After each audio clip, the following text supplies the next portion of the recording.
notre association est pour faire de l'aide technique au handicap, quel qu'il soit. Comment est-ce qu'on peut servir le handicap, comment est-ce qu'on peut utiliser la technique qui est les imprimantes 3D, les découpes laser, toute l'électronique, toute la mécanique.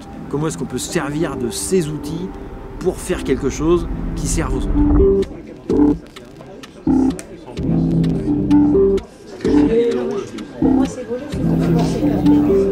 Le Human Lab, donc c'est un Fab Lab. Fab Lab, c'est un lieu, un laboratoire de fabrication dans lequel tu peux tout faire du moment que ça ne nuit à personne. C'est la seule limite. Nous, ce qui est vraiment important, c'est la dimension collaborative.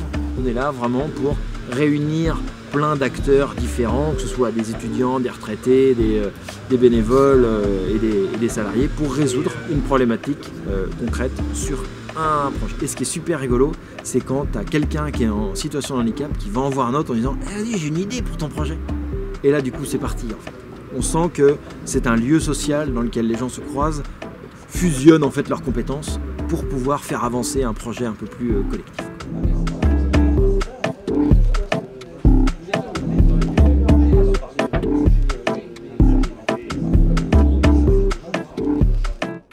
C'est le dernier modèle de main, voilà, avec pouce réversible.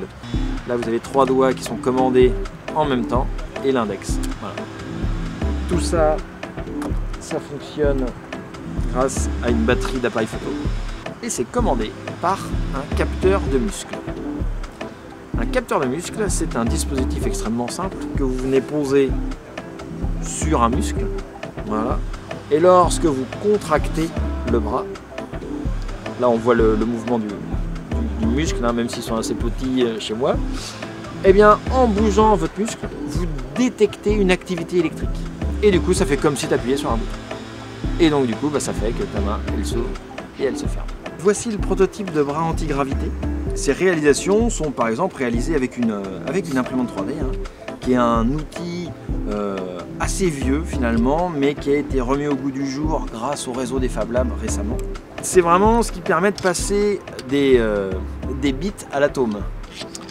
Donc en fait là, Nicolas, lui, c'est un système qui va se fixer sur son fauteuil, tac, et qui va maintenir son bras de manière à ce qu'il puisse avoir une liberté, même sans l'effort, en fait, même sans ses muscles, il va pouvoir déplacer son bras en fait. Ça te permet d'avoir dans la main le truc que tu as pensé dans ta tête. Et ça, c'est vraiment très très puissant comme outil.